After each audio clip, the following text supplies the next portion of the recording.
बिस्मिल्लाहिर्रहमानिर्रहीम। व्यूअर्स अस्सलाम वालेकुम। BG26 के साथ हाजिर हूँ। फर्स्ट ईयर के स्टूडेंट्स के लिए सेंटेंस करेक्शन का सवाल है, हमेशा से एक मसला रहा है। मैंने पास्ट पेपर्स में से ये सेंटेंसेस निकाले हैं और इनकी करेक्शन करके आपको दिखा रहा हूँ। जो टेक्निकल हिंट्स बताए थे वो अब यूज़ करने का वक्त आया है। आइए देखते हैं किस तरह से करेंगे।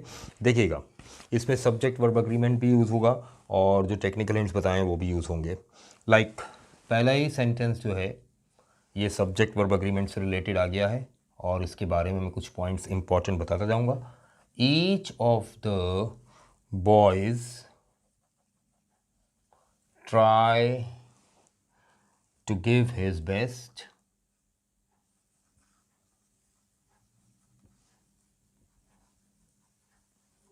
परफॉर्मेंस। ठीक है ना। अब यहाँ पर क्या करेंगे, तो बेटा हमेशा याद रखिएगा सब्जेक्ट वर्ब एग्रीमेंट से रिलेटेड है। One of, each of, every one of,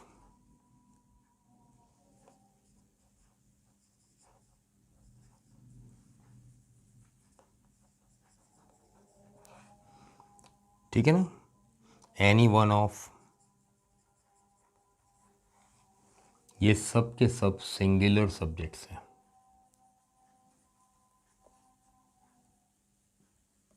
और इनके साथ हमेशा सिंगुलर वर्ब आता है। अब इस सेंटेंस में अगर आप गौर से देखें तो ये ईच ऑफ द बॉयज़, अब बॉयज़ तो प्लूरल है मगर इसको देखकर मत घबराइएगा, यहाँ बात हो रही है ईच ऑफ द बॉयज़ यानी every one of the boys. बहुत सारे बॉयज़ हैं, उनमें से हर एक की बात हो रही है यानी सिंगल की, तो सिंगुलर वर्ब आएगा। यहाँ पर ट्राई नहीं चलेगा, ट्राइज। इसको सिंगुलर कैसे बनाएंगे, ES लगाकर, tries to give his best. अब देखो ये हिज जो है ना, ये सबसे बड़ा हिंट है यहाँ पर। अगर ये सिंगुलर नहीं होता तो यहाँ हिज क्यों आता, अगर ये प्लूरल होता तो यहाँ देयर आता, है ना, फिर ये होता है each of the boys try to give their best performance, लेकिन यहाँ हिज है। इसका मतलब ये है कि फॉल्ट यहाँ है। ठीक है, अच्छा जी। सेकंड सेंटेंस देखिएगा, बड़ा आसान है। आई गो टू कॉलेज येस्टरडे। अरे भाई, अभी टेक्निकल हिंट में बताया था कि येस्टरडे हिंट होता है सिंपल पास्ट का। ठीक है ना, अगर येस्टरडे मौजूद है एडवर्ब तो इसका मतलब सिंपल पास्ट टेंस है और सिंपल पास्ट टेंस में फर्स्ट फॉर्म नहीं आती, सेकंड फॉर्म आती है एजर्टिव सेंटेंस में। आई वेंट टू कॉलेज, कितना आसान है। नेक्स्ट सेंटेंस देखिएगा, नेक्स्ट सेंटेंस आपको थोड़ा घुमाएगा।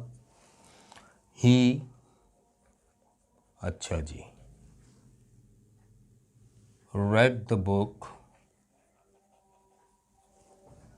for 2 hours।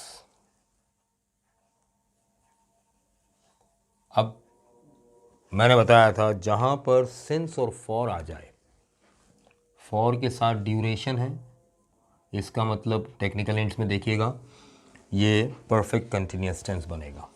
अब ये प्रेजेंट परफेक्ट कंटिन्यूस टेंस बनाऊं, पास्ट परफेक्ट कंटिन्यूस या फ्यूचर परफेक्ट कंटिन्यूस, वैसे तो ये मेरी मर्जी है क्योंकि और कोई हिंट मौजूद नहीं है, लेकिन यहाँ पर ही के साथ ना क्या लिखा है, रीड, रीड नहीं लिखा, ये रेड लिखा है सेकंड फॉर्म।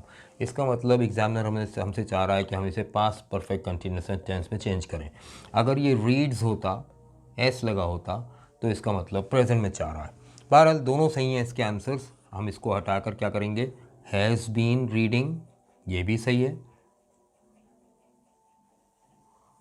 और या फिर हैड बीन रीडिंग, ये भी सही है। यहाँ दोनों सेंटेंस, दोनों आंसर सही हैं इसके, और ऐसा होता है कभी कभी। वी मस्ट, अच्छा नेक्स्ट सेंटेंस है वी मस्ट रेस्पेक्ट आर, अच्छा टू आर एल्डर्स। ये प्रपोजिशन का प्रॉब्लम आ गया है बेटा। रेस्पेक्ट के साथ डायरेक्ट ऑब्जेक्ट कनेक्ट होता है, टू नहीं आता। ये हो जाएगा we must respect our elders. ठीक है, नंबर 5 देखिएगा। एडी कैरेक्टर का नाम है, die in the first world war. अब यहाँ पर देखिएगा द फर्स्ट वर्ल्ड वॉर, जाहिर है कि पास्ट का इवेंट है, पास्ट का इंसिडेंट है, और जब पास्ट है तो फिर यहाँ पर प्रेजेंट फर्स्ट फॉर्म कैसे आ सकती है? यहाँ यकीनी तौर पर आपको सेकंड फॉर्म अप्लाई करनी पड़ेगी, Eddie died in the first world war. ठीक है, अच्छा जी, आगे चलते हैं, लंबा काम है, तेज तेज चलेंगे। अच्छा, अब देखिएगा नंबर 6,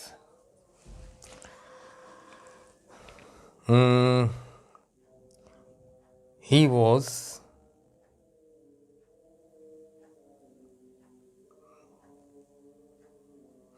अच्छा, we are now go to market, बड़ा ही आसान है, we are now go to market, बड़ा आसान है ये सवाल भाई। नाउ नज़र आ रहा है आपको, टेक्निकल हिंट भाई बताया था, टेक्निकल हिंट में नाउ नज़र आ रहा है तो इसका मतलब प्रेजेंट कंटिन्यूस के अलावा कोई टेंस नहीं बन सकता। आर ऑलरेडी मौजूद है, आपने सिर्फ यहाँ पर आईएनजी लगानी है, सेंटेंस सही हो जाएगा। We are now going to market. ठीक है, नंबर 7 देखिएगा, कह रहे हैं he jumped in water, preposition का प्रॉब्लम है, he jumped in water.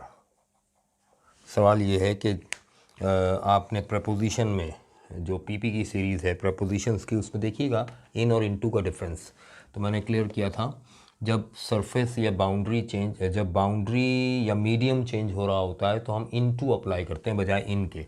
He jumped into the water, क्योंकि वो पहले वाटर में नहीं था, जंप करके वाटर में गया है, तो बाउंड्री या मीडियम चेंज हुआ है जिसकी वजह से इनटू आएगा, इन नहीं आएगा। ठीक है, नेक्स्ट देखिएगा, हाँ, I shall go to my village in Sunday morning. यहाँ भी प्रपोजिशन का प्रॉब्लम है। क्या प्रॉब्लम है भाई? डे है, जाहिर है इन तो नहीं आएगा, ऑन आएगा, ऑन संडे मॉर्निंग। ठीक है, डे और डेट के साथ ऑन आता है। प्रपोजिशन के लेक्चर देखिएगा मेरे, PP1 PP2 PP3 के नाम से हैं, पूरी लिस्ट है। अच्छा, शी इज़, अब देखिएगा number 9, she is a best student of our class. यहाँ पर आर्टिकल का मसला है, देखिएगा सुपरलेटिव डिग्री है बेस्ट, और सुपरलेटिव डिग्री के साथ ए नहीं आता, दी आता है। ठीक है, क्यों आता है ये आर्टिकल्स के लेक्चर में बता दूंगा मैं आपको। सुपरलेटिव डिग्री के साथ दी आता है। ठीक है, फिर है it is raining since morning. अब यहाँ पर देखिएगा सिंस के साथ स्टार्टिंग पॉइंट गिवन है, ठीक है ना, और जब सिंस के साथ स्टार्टिंग पॉइंट या फॉर के साथ ड्यूरेशन हो तो क्या करते हैं? परफेक्ट कंटिन्यूस टेंस लगाते हैं। तो यहाँ से इज़ हटाएंगे और यहाँ पर प्रेजेंट परफेक्ट कंटिन्यूस बनाएंगे, क्योंकि यहाँ इज़ भी प्रेजेंट को शो कर रहा था। हैज़ बीन, अब देखिएगा it has been raining since morning, sentence सही हो गया। ठीक है, मुश्किल काम नहीं होता है, सिर्फ थोड़ा सा कॉमन सेंस चाहिए होता है और आपको हिंट्स मालूम होने चाहिए। अच्छा जी, नेक्स्ट देखिएगा 11, she is afraid from snake। अब यहाँ पर प्रपोजिशन का प्रॉब्लम है बेटे, अफ्रेड के साथ कभी भी फ्रॉम नहीं आता, हमेशा ऑफ आता है। ठीक है, अफ्रेड ऑफ, ठीक, स्केर्ड ऑफ, अफ्रेड ऑफ, तो चाहे स्केर्ड हो या अफ्रेड हो, स्केयर्ड हो या अफ्रेड हो, दोनों में हमेशा ऑफ आता है। ठीक है, प्रपोजिशंस के लेक्चर में देखिएगा, मैं करवाऊँगा। नंबर 12 में कह रहे हैं where you spent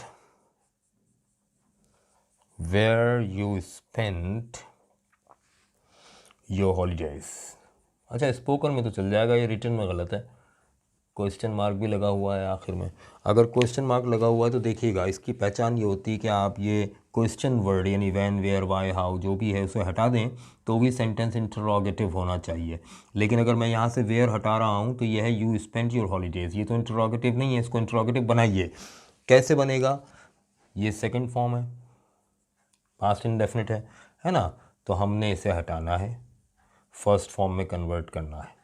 तो फर्स्ट फॉर्म में कन्वर्ट कैसे करेंगे? ये हो जाएगा स्पेंड, फर्स्ट फॉर्म आ गई। अब यहाँ पर second form of helping verb आ जाएगा डिड।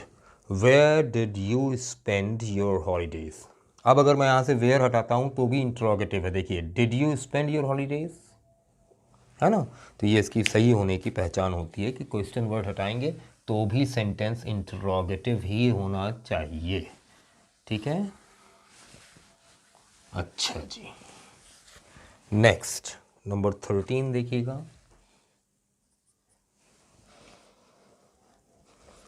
अब देखिए, द टेलीफोन बेल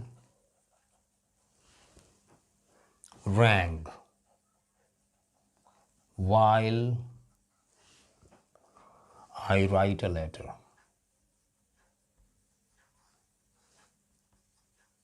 अब यहाँ पर हमें एक टेक्निकल हिंट अवेलेबल है और वो क्या है, शायद आप देख रहे होंगे, वाइल किसका हिंट होता है? टेक्निकल हिंट्स में जाके देखिएगा, पास्ट कंटिन्यूस का।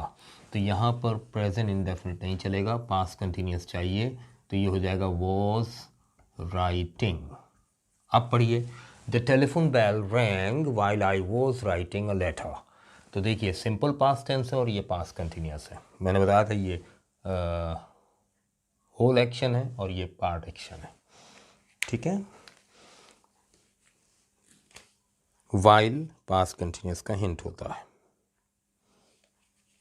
अच्छा, दूसरा सेंटेंस देखिएगा, number 14। She was reading newspaper. हाँ जी, she was reading newspaper when I come in। when I come in। अच्छा जी, अब अगर आप गौर से देखें तो यहाँ पर पास्ट कंटिन्यूस टेंस है, ठीक है ना। तो यहाँ प्रेजेंट इंडेफिनिट कैसे आ सकता है? पास्ट के साथ पास्ट कंबाइन होता है भाई।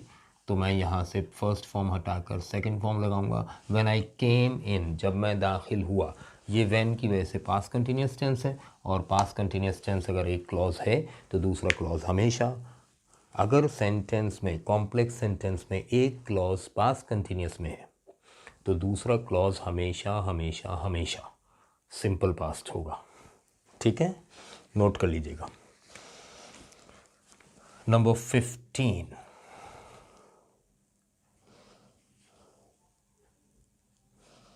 My father bye a car next year. My father bye a car next year. तो देखिए यहाँ पर भी गौर से देखिएगा, नेक्स्ट नज़र आ रहा है आपको, दैट शोज़ फ्यूचर, है ना। टेक्निकल हिंट्स हमने पढ़े थे, तो इसका मतलब यहाँ पर विल आएगा। My father will buy a car next year. ठीक है, अच्छा जी, 2-4 और हैं, जल्दी से करते हैं, फिर नेक्स्ट लेक्चर की तैयारी करेंगे। जी जनाब, हाँ ये सेंटेंस बड़ा दिलचस्प है। I wait here for an hour but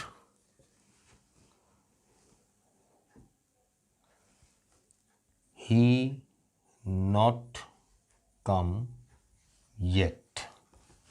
अच्छा जी, अब इसमें देखिए किस तरह पहचानेंगे। देखो बेटा, सबसे पहली बात तो ये कि येट किसका हिंट होता है? प्रेजेंट परफेक्ट का। तो फिर मैं यहाँ पर हैज़ लगा दूंगा और ये कम की थर्ड फॉर्म भी कम ही होती है, तो ये हो जाएगा but he has not come yet. ये तो हो गया प्रेजेंट परफेक्ट में, ठीक है ना। येट से मैंने पहचान लिया प्रेजेंट परफेक्ट। अब फॉर के साथ ड्यूरेशन है तो इसका मतलब परफेक्ट कंटिन्यूस है ना। तो जाहिर है प्रेजेंट है तो यहाँ भी प्रेजेंट परफेक्ट कंटिन्यूस होगा। लेकिन अगर आप फिर भी कंफ्यूज हैं तो इस हेयर को देख लीजिए, हेयर से शो हो रहा है कि ये सेंटेंस प्रेजेंट का होना चाहिए। तो फिर मैं क्या करूँगा, यहाँ से वेट हटाऊँगा और हैव बीन वेटिंग कर दूँगा, ठीक है। I have been waiting for an hour but I have been waiting here for an hour but he has not come yet, ठीक है। अच्छा चलते चलते एक काम की बात बताता चलूँ। देखिए भाई, वेट का जो वर्ड है ना, ये अकेला भी इस्तेमाल होता है, फॉर के साथ भी इस्तेमाल होता है और ऑन के साथ भी इस्तेमाल होता है। बेटा वेट का मतलब होता है स्टॉप और स्टैंड, रुकना या खड़े रहना, खड़े होना, ठीक है, रुकना या क़याम करना, ठीक है ना। और वेट फॉर का मतलब होता है लुक फॉरवर्ड टू, यानी कि इंतज़ार करना।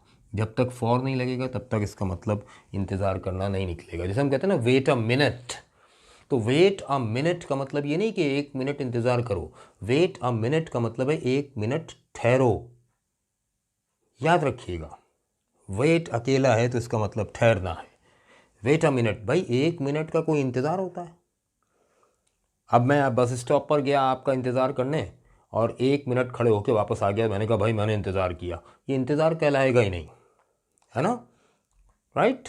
तो 1 मिनट कोई ऐसी मुद्दत नहीं जिसे इंतज़ार कह सकें, या आप समझ रहे होंगे मेरी बात। तो वेट का मतलब स्टॉप या स्टैंड है। Wait a minute means 1 minute ठहरो। वेट अ बिट, ज़रा ठहरो। वेट अ लिटिल बिट, थोड़ा ठहरो, है ना, ये है wait and see. Let's wait and see, चलो देखते हैं, है ना। तो वेट का मतलब यहाँ ठहरना है, इंतज़ार करना नहीं है। वेट फॉर का मतलब है इंतज़ार करना। I have been waiting for you, है ना, फॉर एन आवर, मैं तुम्हारा 1 घंटे से इंतज़ार कर रहा हूँ। या I am waiting for you, मैं तुम्हारा इंतज़ार कर रहा हूँ। तो इसका मतलब 1 मिनट नहीं हुआ, अभी बहुत सारा टाइम हो चुका है। वेट ऑन का मतलब होता है सर्व करना। ये वो वेट है जो वेटर के लिए इस्तेमाल होता है ना, होटल में जो वेटर होता है तो वो हमें वेट ऑन करता है। तो the waiter waits on us, ठीक है, तो उसका मतलब सर्व करना होता है, ठीक है भाई। एक इजाफी मालूमात यहाँ से आपको ये भी मिल गई। BG26 आज का इख्तिताम पजीर हुआ। इंशाल्लाह BG27 और सेंटेंसेस लेकर आऊँगा और फिर उसके बाद फिर और आगे चलेंगे और एग्जामिनेशन से रिलेटेड CSS वाले बार बार फरमाइश कर रहे हैं, तो इंशाल्लाह ऐसे राइटिंग, प्रेसी राइटिंग और बहुत सारी काम की चीज़ें मैं बताऊँगा। वोकैबलरी लेकर आऊँगा नेक्स्ट लेक्चर इंशाल्लाह, वोकैबलरी का भी होगा। Thank you very much. शाद रहें, आबाद रहें।